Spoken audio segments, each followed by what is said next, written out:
Hello Capricorn, Sun, Moon, Rising, and Venus sign. Sana po ay nasa mabuti kayong kalagayan. My name is Suzy and welcome back po sa Star Tarot. Ito po ang inyong daily messages for August 29 at maraming salamat po sa inyong suporta sa ating channel. Kung bago po kayo rito, welcome po. At kung hindi pa kayo nakakapag-subscribe, subscribe na kayo para updated po kayo sa mga readings. Thank you. Tignan natin kung ano ang mga ganap for Capricorn. Take the next step now. Ayan, wag na kayong mag-procrastinate, Capricorn. Looks like ang iba sa inyo, Capricorn, alam mo yun, nag-aalinlangan pa, no? Maaaring nakapagplano na kayo't lahat, may ideas na kayo, pero alam mo yun, yung hindi pa buo ang inyong loob na simulan ninyo na. Maaaring siguro may takot kayo, may kaba, maaaring ganun, kaya nagpo-procrastinate pa kayo. Pero sinasabi ng message na to sa inyo, Capricorn, take the next step now. Wag na kayong magpabukas, wag na kayong magpa-next week pa or magpa-isang buwan pa. Kasi ibig sabihin nito, ini-encourage na kayo na ngayon yung nagawin because all is ready na. Kung baga, maaaring lahat ng kakailanganin ninyo ay nandyan na. No? Yung mga resources na kakailanganin ninyo, mga tao siguro na maaari ninyong alam mo yun, mahihingaan ninyo ng tulong or support, maybe they are all ready for you. Kaya, take the next step now, Capricorn. Okay? Wag na kayong mag-procrastinate. May mga signs na, heavenly signs na pinapadala sa inyo, Capricorn, to encourage you to take action now. Maaaring hindi ninyo napipick up ang mga yan, ano? Maaaring hindi ninyo napapansin ang mga heavenly signs, symbols, synchronicities na pinapadala sa inyo. Kaya nire-remind kayo dito sa reading na to, Capricorn, na God and your angels and your spirit guides are sending you signs and symbols to guide you on how you are going to navigate this situation, this endeavor na gusto ninyong simulan. Okay, Capricorn? We have, you are stronger than you know. Ayan. So, yun ang, alam mo, Capricorn, tulad ng sinabi ko kanina, maaring nagpo-procrastinate ang iba sa inyo because maybe nagdududa pa kayo sa mga naiisip ninyong gagawin. No? Maaring nagdududa pa kayo sa inyong kakayanan, kung kaya nyo nga ba itong panindigan na endeavor na to, or maaring talagang meron kayong fear. No? May takot kayo, kaya kayo nagpo-procrastinate. This is an encouragement for you na alalahanin ninyo na you are stronger than you know. Madidiscover ninyo once na sinimulan na ninyo ang kung ano man ang endeavor na to na gusto ninyong simulan, Capricorn. There, you're going to realize, no, na oh my God, kayang-kaya ko pala to. Oh my God, sana pala noon ko nga pala ito. Noon pa ko ito sinimulan. No, yung mga ganun. So, tingnan natin kung ano pang mensahe para sa inyo, Capricorn. We have Six of Swords. Ayan. So, this is a moving on energy. No? This is a moving on energy. Maaring, may situation ang iba sa inyo dito na panggagalingan wherein, yung parang, yung parang, this is a unhealthy situation na. No? Maaring matagal na kayong nandyan sa sitwasyon na yan. Matagal na kayong nagpaplano na hindi na yan ang para sa inyo. It is not healthy anymore. Maaring toxic situation yan. Maaring relationship yan, trabaho, negosyo, career, no? Whatever it is, partnership, you know. Iba-iba tayo na sitwasyon, kaya just take as it resonates, okay? So, maaring isa sa mga ganon ang sitwasyon ng iba sa inyo dito and hindi kayo nakakapaglakas loob talaga na iwanan ng sitwasyon na yan, no? So, maaring yun ang panggagalingan ninyo, a toxic situation, an unhappy, unhealthy situation, no? Sa kung ano man ang area ng buhay ninyo na yan. But, you know what? It feels like to me na magigising na kayo sa katotohanan and you are going to follow the signs of the divine, no? You're going to follow the guidance through the signs na pinapadala sa inyo ng heaven, no? At you are going to take the next step now. Hindi na kayo magpo-procrastinate, maglalakas na loob na kayo na mag-move on. Iwanan na ang kung ano man ang unhealthy or toxic situation na to na kinabibilangan ninyo, Capricorn. No? So, yan ang akin na pipick up dyan. We have 8 of Swords. Ayan. So, talaga, napaghihinaan kayo ng loob, natatakot kayo, may mga negative thoughts na namamayani dyan sa isip ninyo. But you know what? With this, take the next step now. Yung parang malakas ang ano ko dito, ang pakiramdam ko na you are going to move on. You are going to definitely change your mind at aalisin nyo na yung takot, aalisin nyo na yung pag-aalinlangan at magiging desidido na kayo dito, naggagawin nyo na ang lahat ngayon para makaalis na kayo sa sitwasyon na yan with the 6 of Swords energy. May travel, din ito, element. So, maaring may travel involved dito para sa iba sa inyo, para makaalis kayo sa sitwasyon na yan physically. No? Maglalakas loob kayo, aalis kayo dito sa illusion na hindi niyo kaya gawin ang mga plano ninyo. At magagawa ninyo yan. You are going to realize na you are stronger than you know. At magigising kayo, no, sa sitwasyon ninyo dahil din sa mga signs na binibigay sa inyo ng Divine Universe. Gigisingin kayo. So, we have Knight of Pentacles. Ayan. So, maybe nagpaplano talaga kayo, no? Maybe nagpaplano kayo, yun nga lang, yung in the past or recently, hindi kayo talaga naglalakas ng loob. But ngayon, looks like talagang susundin ninyo kung ano yung plano ninyo, no? You're going to be very, sigurista at masyado kayo. You're going to move cautiously. Ayan. Thank you, Spirit. So, you're going to move cautiously dito sa inyong pag-alas sa kung ano man ang sitwasyon ninyo dito sa 6 of Swords. No? Talagang maingat ninyong isa sa katuparan ang plano nyo na yan. We have 9 of Swords. You know what, Capricorn? Ay nako. Mabigat, no? Ang nararamdaman ng iba sa inyo dito. Of course, this is not for everyone. This is not going to resonate with everyone. Kasi, like mo sinasabi, just take as it resonates, okay? Sa 9 of Swords, this is the energy of, yung stressed out na kayo. Marami kayong iniisip, nag-worry kayo too much, overthinking, overanalyzing things, no? Kaya naman nai-stress na kayo. Kaya naman nanganganak na yung mga negative thoughts sa isip ninyo, you know? Pero, alam mo, Capricorn, if you need help dito, you know, if you need help, because feels like sinasarili nyo lang dito yung problema, sinasarili nyo lang dito ang sitwasyon ninyo, ang pinagdadaanan ninyo.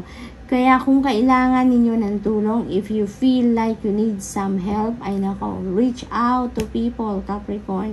Lagi at laging meron taong handang tumulong sa inyo, handang dumamay sa inyo. Reach out to people, to those people na sa tingin ninyo ay makakatulong sa inyo at mapagkakatiwalaan ninyo ng iyong mga kwento. Okay? So, reach out to them. Ask for help. Okay? Para nang sa gayon, gumaan-gaan naman ang inyong pakiramdam. Okay? So, we also have Ace of Cups. Thanks God. Capricorn. Diba? Hindi kayo pinapabayaan. This is a massive blessing na parating sa inyo. Ace of Cups, this is a new beginning energy. And this is, simula, no? Ito yung bagong simula na naghihintay sa inyo. Pag umalis kayo sa sitwasyon na to, sa problema na to, na kinabibilangan na ninyo, tingnan ninyo, pag sumusunod talaga kayo sa gabay ng Panginoon, dadalhin talaga kayo kung saan kayo nararapat, wherein you're going to feel happiness, joy, love, contentment, peace, no? At yun ang ino-offer sa inyo ng Ace of Cups. No? Meron din dyan abundance, love, lahat na kailangan ninyo, Capricorn, that will be provided to you by the Divine. Yun ang mensahe ng Ace of Cups. Kung anong kailangan ninyo sa ngayon, yun ang biyayang parating sa inyo. papadalahan kayo ng kung ano ang kailangan ninyo. Ano yung pinagdadasal ninyo? Ano yung makakabigay sa inyo ng peace of mind, yung makakapagpasaya sa inyo. That will be provided to you.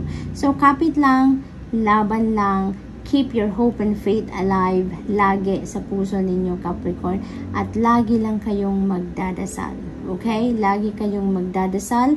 And when you are asking for guidance, you're asking for help from the divine, make sure that you do your part as well. No? Kung humihingi kayo ng guidance, ng enlightenment, ng clarity, you should also do your part para marinig ninyo or ma-access ninyo ang mga kasagutan sa dinadasal ninyo.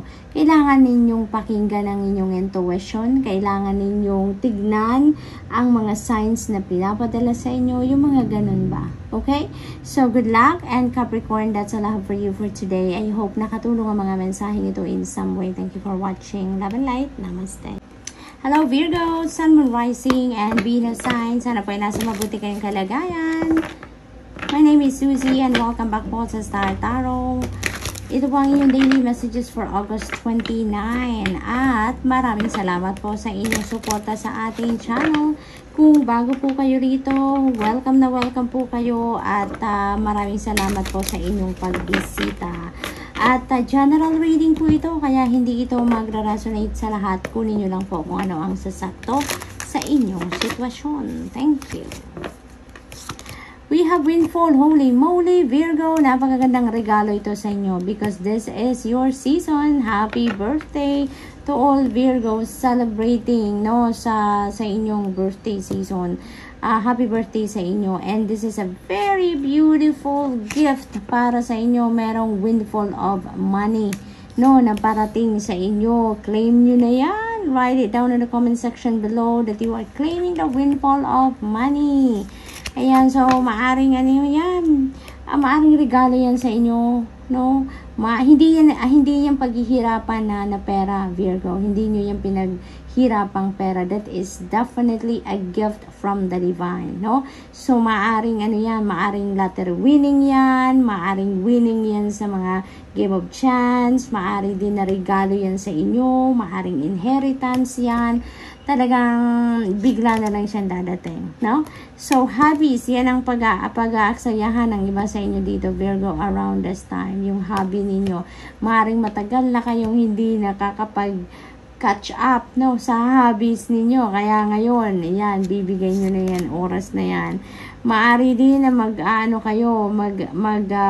focus din kayo or bibigyan din ninyo ng panahon or oras ang inyong mga volunteer works dito, Virgo. Wow! So, ang gaganda ng mga naiisip ninyong activity, no, during your birthday season.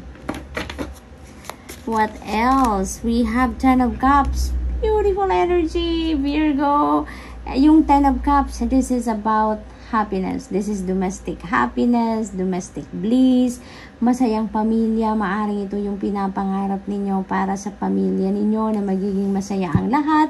Kung ano man ang pangangailangan ninyo, kung ano man yung gusto ninyo para sa inyong pamilya ay makakamit nyo na. Oh, that is so sweet. Thank you, God. Thank you, Spirit Realm, sa suporta, no? Kasi magiging masaya talaga kayo. Magiging masaya kayo. Meron kayong nanggaling na to sa 9 of Cups, no? And 9 of Cups is about wish fulfillment. Kaya, maaring nakuha nyo na dito kung ano ang gusto ninyo. Maaring merong wish dito na nag-come to fruition na talaga, Virgo. Kaya, nandito na kayo sa 10 of Cups at nakakaranas na kayo or nakakaramdam na kayo dito ng contentment and the overflowing of joy dahil kung anong gusto ninyo, nakuha nyo na.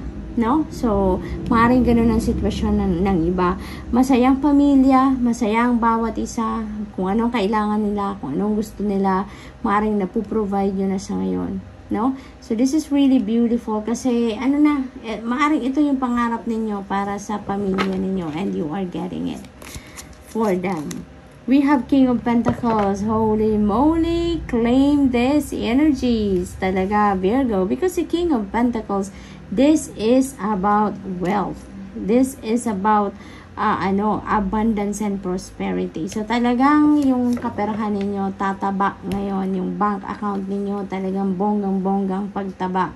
No, may mga financial blessings and financial opportunities that are coming in that might come from different sources, Virgo. So, maaring meron dito mga inheritance, regalo, windfall of money. Maari din na may mga financial opportunities dito like trabaho, career, negosyo. It could be anything, Virgo. Maari din na lahat ng yan ay mapunta sa inyo, diba? Depende sa inyong energies, depende sa inyong pangangailangan, depende sa inyong mga pangarap, depende sa inyong pinagdarasal, diba, Virgo? But yung mga energies na to, this is bringing you abundance and prosperity and additional wealth, no? Success. Si King of Pentacles, this is about financial success. Maaaring ang iba sa inyo dito, makarating na kayo sa tuktok ng tagumpay pagdating sa inyong kaperahan. Maaaring isa na kayong successful business person. Maaaring na sumisipa talaga ang inyong negosyo. Maaaring kung ano man ang inyong trabaho, karera, talagang booming din ngayon. At magdadala talaga sa iyo ng isang malaking kaperahan, Virgo. This is huge blessing. Thank you, God. No, Virgo? What else? We have 9 of Wands. Ayan, wag kayong tumigil. Wag kayong tumigil kasi maaring ang iba sa inyo napapagod na din, no? Continue to persevere. Continue to persevere. Kung ano man ang pinagsisikapan ninyo sa ngayon, continue on with that. Kasing sinasabi ng 9 of Wands dito, isang kembot na lang, nandun ka na sa tuktok ng tagumpay. No, you've come this far, Virgo, parang ang layo na nilakbay ninyo, ngayon ka pa ba susuko? Yung parang ganon. Kaya, sinasabi ng 9 of Wands sa inyo, just continue on. Huwag kang tumigil, huwag kang susuko. Now is not the time to give up kahit ano man ang hirap na pinagdadaanan ng iba sa inyo. Don't give up. Ang layo na nilakbay mo para i-give up mo ang kung ano man ang mga ininvest mo na, kung ano yung mga ginawa na ninyo, kung ano na yung mga effort na ginastos ninyo sa kung ano man ito. Trabaho, career, negosyo, whatever this is, no? Malapit na kayo sa tagumpay, Virgo. Maaring yung pinagsisikapan ninyo ngayon is to be on the throne of the King of Pentacles. Diba? Kasi maari din ang iba sa inyo wala pa dito sa tugatog ng tagumpay pagdating sa inyong money, career, and finances. But you are working on it. No? Pinagtatrabahuan nyo pa yan sa ngayon. Maaring ganun ang sitwasyon ng iba. Kaya ang iba nga, napapagod na. Diba? Sinasabi na ng 9 of Wands dito na pagpatuloy mo, wag kang mag-give up. Ipagpatuloy mo dahil konti na lang. One last push na lang, Virgo, ang kailangan mong gawin. And you will be sitting on the throne of the King of Pentacles, where you are going to be surrounded with wealth, with abundance, and prosperity. Okay? So, tuloy lang. Tiyaga lang. Pag may tiyaga, di ba, may nilaga. Malapit nyo nang makuha ang nilaga na yan, Virgo. So, we have the 3 of Cups. Ayan. This is a celebratory energy. So, maybe talaga dahil it's your birthday season, so, lahat ng mga nagbo-birthday sa ngayon, sa araw na to, ay maaaring talagang may celebration. Diba? You are celebrating your birthday. Happy birthday. Enjoy your new season, 'di ba? I-enjoy nyo yan na celebration na yan. Have fun. Entitled kayo sa araw na to, no? Para mag-celebrate talaga. Maari din na may mga isa-celebrate kayo ditong blessings. Maari yung mga blessings na to na matatanggap ninyo. That is what you are celebrating sa ngayon. Kasi, Virgo, pag nagse-celebrate din tayo doon sa mga blessings, no? Pag celebrate din natin ang mga blessings na dumadating sa atin, that is also one way of acknowledging and saying thank you, no? Sa divine, no? Na ina-acknowledge ninyo ang regalo niya sa inyo, ang biyaya niya sa iyo, kaya ini-enjoy mo, nagpapasalamat ka at the same time, no? Final message ninyo, 10 of Pentacles. Oh my God, Virgo. Parang bubuhos talaga dito ang swerte, ang biyaya sa inyo. This is such a beautiful day. Gorgeous day and blessed day for you, Virgo. 10 of Pentacles is also about money. This is also about wealth surrounding you. We have 10-10. Kasi meron tayong 10 of Pentacles and meron tayong 10 of Cups. So, 10-10, that is a synchronicity, Virgo. So, I suggest pakitignan po ninyo kung anong ibig sabihin ng angel number 10-10 for more guidance dahil maraming gabay, maraming impormasyon or insights, no, na gustong i-share sa inyong spirit dito. Kaya pakibasa po, no, i-google ninyo yan. Marami ng blogs and articles sa Google po ang nag-i-explain ko anong ibig sabihin ng angel number na 1010. Okay? Thank you po. At speaking of 10 of Pentacles, this is all about money. At hindi lang ito yung pera na kinita ninyo or minana ninyo, no? Kasi this is also about legacy, family legacy, inheritance, yung mga ganon, no? So, hindi lang yon, but maaring nakapag-ipon na din talaga kayo. Maaring meron na kayong perang naipon, no? Sa pagtatrabaho ninyo for so long. At saka, na-manage ninyo na maayos yung perang yan. And ngayon, you are able to provide na for your family for the long term. Maaring nagkaroon na kayo ngayon ng financial stability and security. Maaring na-secured nyo na yan, financial future ninyo. So that, ngayon pa lang, makikita nyo na meron na kayong you are financially able na to support the needs of your family, not only for few months but for the long term. So talagang napakaganda pagdating sa kaperahan. Now, ang mga energies na to, Virgo, maybe this is what you are manifesting sa buhay ninyo. Maybe this is what you are praying for, and this is answers to your prayers, Virgo. So, good luck. I-align na ninyong inyong sarili, yung energies with these energies dahil, you know, maaring yun ang mag-manifest sa buhay ninyo sa ngayon. So, good luck, and that's all I have for you for today. I hope na katulong ang mga mensaheng ito in some way. Thank you for watching. Love and light. Namaste. Hello, Taurus, Sun, Moon, Rising, and Venus sign. Sana po ay nasa mabuti kayong kalagayan. My name is Suzy, and welcome back po sa Star Tarot. Maraming salamat po sa inyong suporta sa ating channel. At kung bago po kayo rito, super welcome po kayo dito sa ating channel. At kung hindi pa po kayo nakakapag-subscribe, subscribe na po kayo para updated po kayo sa mga readings and general reading po ito, kaya hindi po ito magre-resonate sa lahat. Kunin nyo lang kung ano ang sasakto sa inyong sitwasyon. Thank you. Memories. Ayan. So, nagre-recall, nagre-reminisce ang iba sa inyo dito, Taurus. Maring ito yung panahon din na you're all alone, nagmumuni-muni kayo. Kaya, maring nagre-reminisce kayo ng mga magaganda, remarkable memories ninyo, experiences with your loved ones, no? Maring mga loved ones na nag-pass on now on the other side, or kahit nandito pa sila sa mundong ibabaw, you know, parang yun ang ano ninyo ngayon, naaalala ninyo. Maaring ang iba sa inyo, super miss na ninyo ang inyong pamilya. Super miss na ninyo ang inyong mga magulang, mga anak, kung sino man ang naiwan. Kasi feeling ko dito, nasa malayo kayo, malayong lugar kayo, no? Malayo kayo sa inyong pamilya. Kaya nag-iisip-isip kayo at namimiss niyo sila. Decisions.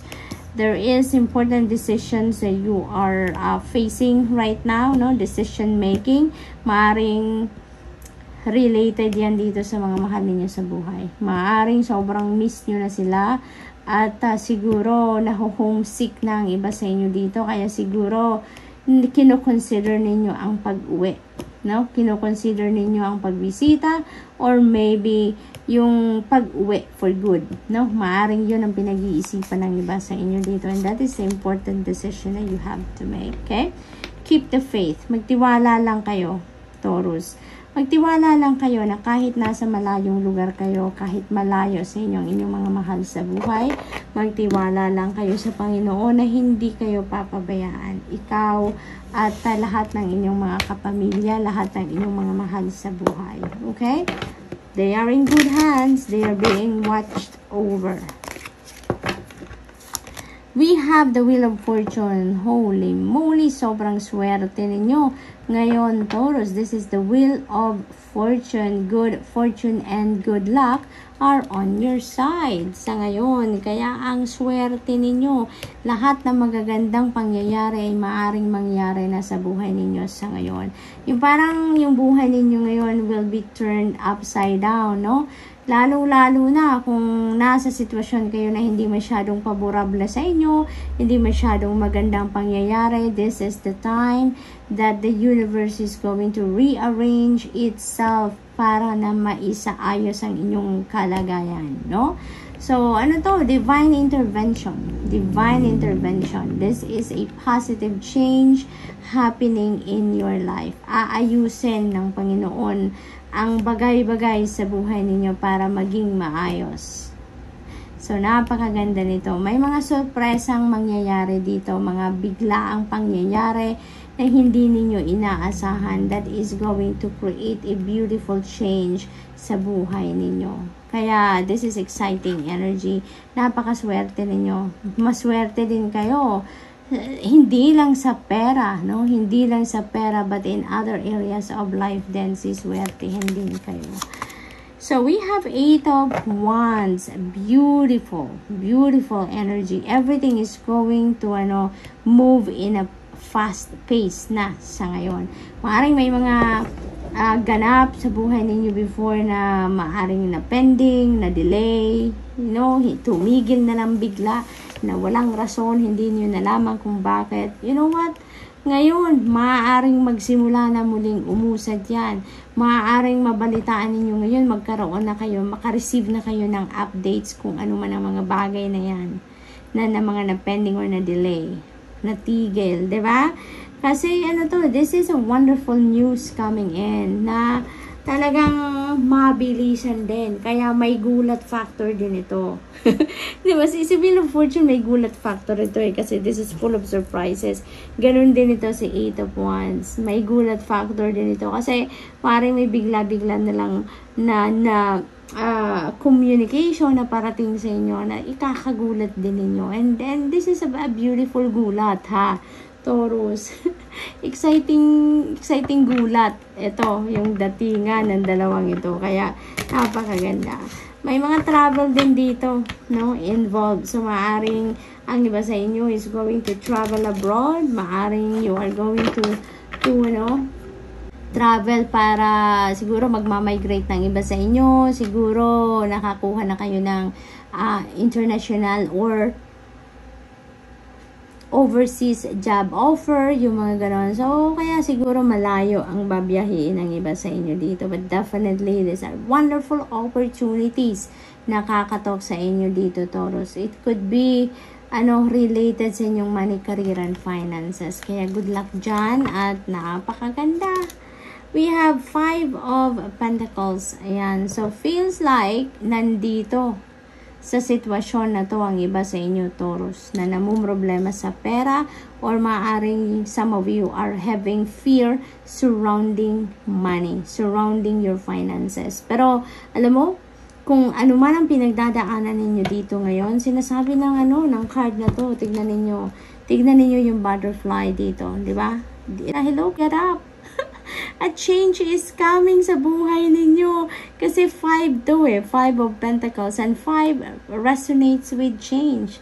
Kaya kung anong pinagdadaanan ninyo dito, financial constraints man yan, financial problem, at kahit ano pa na problema related sa inyong kaperahan or related sa inyong source of income, sinasabi ng 5 of Pentacles energy na that is going to change. Change is coming your way, Taurus. Kaya parang sinasabi, parang may heads up na sa inyo yung butterfly na to, na change and transformation is coming your way. Taurus, kaya bumangon ka na dyan at maghanda ka. Be ready to receive this change and be ready, no, to navigate this change coming in. Kasi 'di ba, iikot na yung wheel ng buhay, no? Nandito kayo sa baba ng wheel sa ngayon. Kung dito kayo, kung ito yung sitwasyon ninyo na 5 of Pentacles, nasa baba kayo ng wheel at iikot ng bigla ang wheel na yan at dadalhin kayo sa taas at magiging maayos na ang lahat. Financial breakthroughs will come in at kung ano man ang yung pinoproblema sa ngayon, may tsansa, malaki ang tsansa na mababago na ang inyong sitwasyon for the better. Magkakaroon na ng solusyon ang kung ano man ang inyong pinoproblema dyan pagdating sa kaperahan, Taurus. We have 8 of Cups. You are walking away from something that is not serving your highest good. At feels like, you know, isa na yan, si 5 of Pentacles. Yung hirap ng kalooban dito, yung pag-iisip ninyo na kulang kayo sa pera or takot kayo na mawala ng pera, yung mga ganon. Whatever that is, whatever the case may be, that is not serving your highest good, kaya iiwanan nyo na yan ngayon. You are moving toward happiness. You are moving toward whatever is going to make you happy, contentment, and peaceful. No? Kasi yung mga negative thoughts na yan, hindi naman yan nakakatulong sa inyo, Taurus. Kaya yan ang iiwanan ninyo. You will be enlightened, you will be sent clarity, at magigising kayo sa katotohanan na kung ano man ang kinakatakot ninyo, kung ano man yung hirap na pinagdadaanan ninyo dahil kulang kayo sa pera. If that's the case, that is going to turn around into a better situation. Kaya aalis kayo sa sitwasyon na yan. Papunta kayo sa abundance, prosperity, happiness, peace, harmony, at kung ano pa ang makakabuti para sa buhay ninyo, Taurus. Okay? So, always think positive. Napakahalaga na sa kahit ano man ang iyong pinagdadaanan. Always think positive. Always lean in towards positivity, prosperity, and success, and abundance.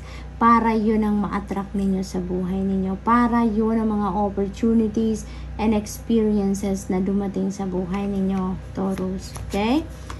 We have 2 of Swords. Ayan, decision. We have tayong decisions dito, and this is also about decision making. So, may mga decision talaga, decision making kayong kinakaharap sa ngayon. Maybe, yung decision making na to is related to love and romantic relationships, no? Yun din ang akin napipick up dito. Or, maaari talaga na ang decision na to is related din sa pamilya, no? At hindi pa kayo handa ngayon magdesisyon talaga, Taurus. No, hindi ba kayo handang magdesisyon kasi parang napaghihinaan din kayo ng loob ngayon, or kulang pa yung detalye or impormasyon na meron kayo, or maaaring hindi pa kayo nagdedesisyon because you are still lacking resources, no? Kasi maaaring yung decision na to is for you to come home, and maaring wala pa kayong kaperahan, wala pa kayong sufficient fund para suportahan ang kung ano man ang inyong binabalak gawin. Kaya maaring hindi pa kayo nagdedesisyon. It could be just for a few of you, no? Yung specific message nito is not for everyone dito, Taurus. Kaya just take as it resonates. But whatever the case may be, Taurus, no? Lagi po ninyong tatandaan kapag nagdedesisyon kayo at hindi kayo makapagdesisyon, hindi malinaw sa isip ninyo kung ano ang gagawin ninyo, always tune in with your intuition, dahil yung intuition ninyo lagi at lagi nagre-receive yan ng messages from the divine. Lagi tayong pinapadalhan ng gabay ng Panginoon, ng ating mga angels and spirit guides through our intuition. So make sure that you listen to your intuition, lalo-lalo na kung nahihirapan kayong magdesisyon, because it will always lead you to the right direction. Okay? So Taurus, that's all I have for you for today. I hope nakatulong ang mga mensaheng ito in some way. Thank you for watching. Love and light. Namaste.